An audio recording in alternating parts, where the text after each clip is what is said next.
you imagine how scary it would be to bump into your dead friend's body while you were slowly drowning to death? That's the reality that 5 young adults had to face in 2005, when their fun, adventurous trip turned into a nightmare. They were trapped in a small chamber, were running out of oxygen, and had no way out. Why did they go out into the Utah wilderness and follow a map into the literal cave of death? And did they make it out alive? Stay tuned to find out the horrifying true story of the Gollum Cave Incident. Gollum Cave, commonly referred to as the Cave of Death, is located at the Y Mountain and is one among the hundreds of caves in Utah.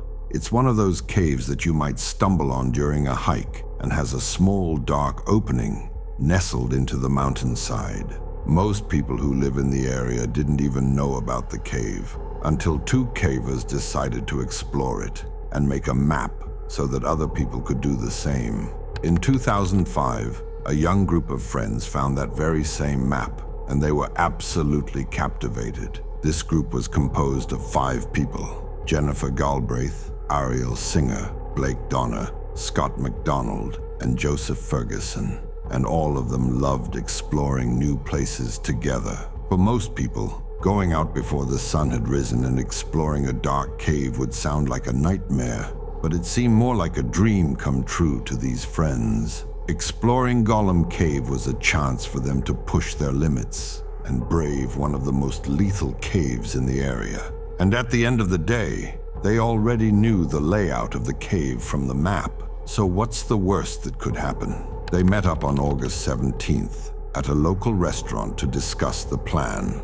Gollum Cave essentially had 2 chambers, the chamber at the entrance and a secret chamber which is connected to the entrance by a tunnel filled with water. The entrance to the cave was barely 4 feet tall, out of which around 1 foot was already submerged in water.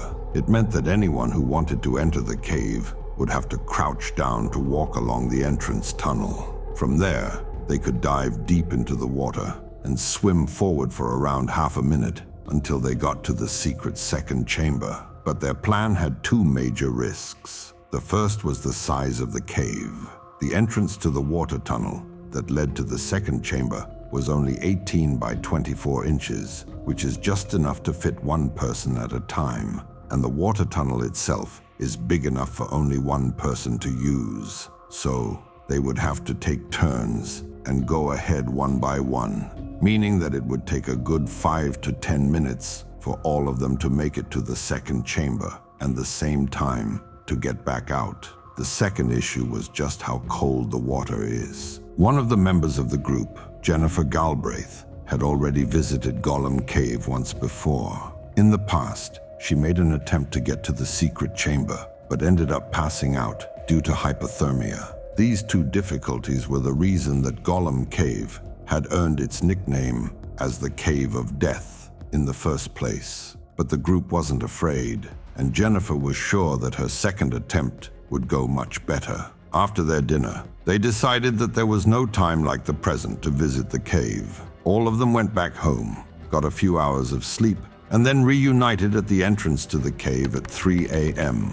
In front of the cave, you would find the 5 friends: Jennifer Galbraith, Ariel Singer, Blake Donner, Scott McDonald, and Joseph Ferguson. They had brought some candles, a flashlight, and some rope with them. Looking at the cave shrouded in darkness, they hesitated for a moment. By this point, Joseph Ferguson had cold feet and decided that he would sit this one out. This decision would end up saving his life. After more discussion, the group decided that Jennifer should go first, since she was the only one who had past experience in the cave. She went through the water tunnel to the second chamber of the cave, and the other 3 followed her soon after. However, they had already made their biggest mistake. The thing to note here is that all 4 of the people present in the cave at that time were complete novices, and the same was true for Joseph, who was standing outside, waiting for his friends. They did have some common sense,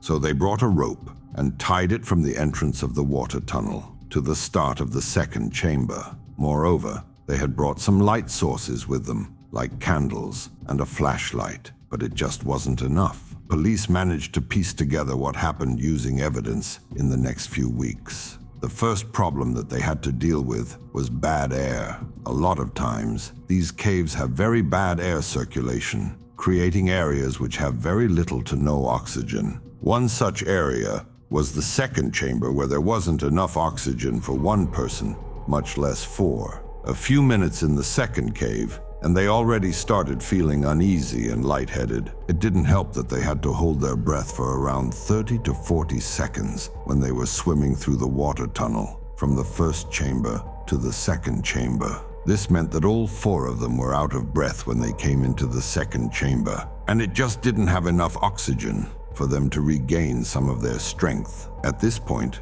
they ignited some candles to create a bit of light, but that only made things worse, as it used up more oxygen, causing the entire group to feel even worse. Jennifer was chosen to be the first person to exit. While the exact reason is unknown, the most probable case is that just like her first time visiting the cave, Jennifer might have started suffering from hypothermia and a loss of oxygen, and was the worst hit out of all of them. So, they decided that she needed to get out first, and then Joseph outside could help her get medical attention. Jennifer steeled herself, took a deep breath to get as much oxygen as she possibly could, and went into the water again.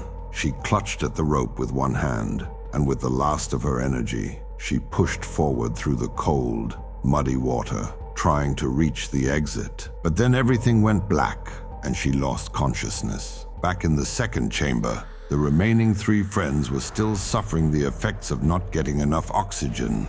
They had decided to go one after the other, taking 30 to 60-second breaks in between, so no one bumps into one another. After all, the water tunnel was only big enough for one person to use at a time, and none of them could hold their breath for long if someone up ahead was slow in exiting.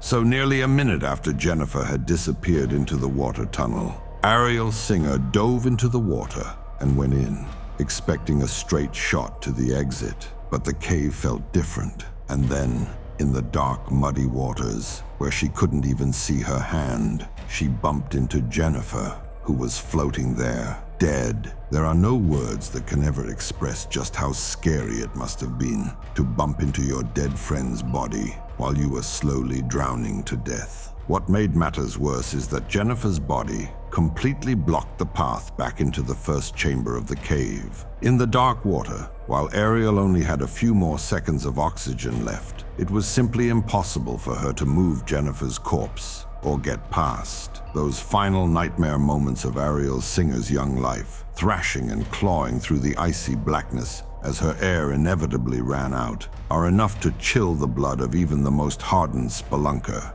After only 60 seconds of flailing about, her lifeless body slumped limply against the rock behind her. Blake and Scott felt more and more anxious. In the chamber, the air was getting extremely nasty, and they had to gasp to get enough oxygen to just barely survive for a few more minutes. Even if the way to the exit was clear, by this point, the two men just didn't have enough left in them to make it through.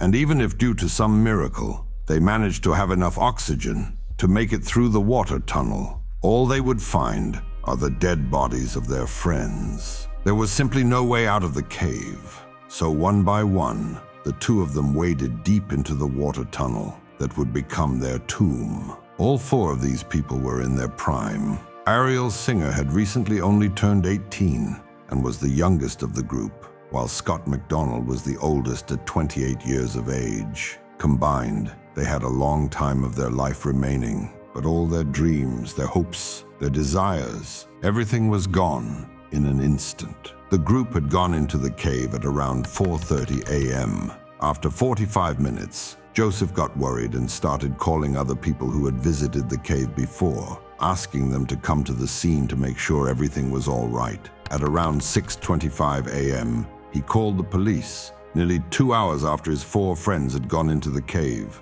But there were no movements, no flashlights, nothing at all that could give the slightest hint that there was still life in the cave. The rescuers mounted a huge effort and spent the next 4 hours emptying out the water, trying to rescue anyone who might still be alive. By the time it was early morning, They had reduced the water level by around 2 feet and were working as fast as possible in the hopes that they could save a life. But unfortunately, when they searched the cave, they found that all their effort was for nothing, and the 4 friends had already died of drowning hours ago. Soon after, Gollum Cave was buried with cement, never to be opened again. And even today, the tale of the 4 friends continues to remind us that cave diving is best left to the professionals, but they weren't the only ones to get in over their head. In the next video, I will be covering a heartbreaking tragedy of 2 friends who went into a cave but never returned. Subscribe and turn on notifications so you don't miss it. If you enjoyed this video, kindly leave a like and comment. I look forward to seeing you in the next one.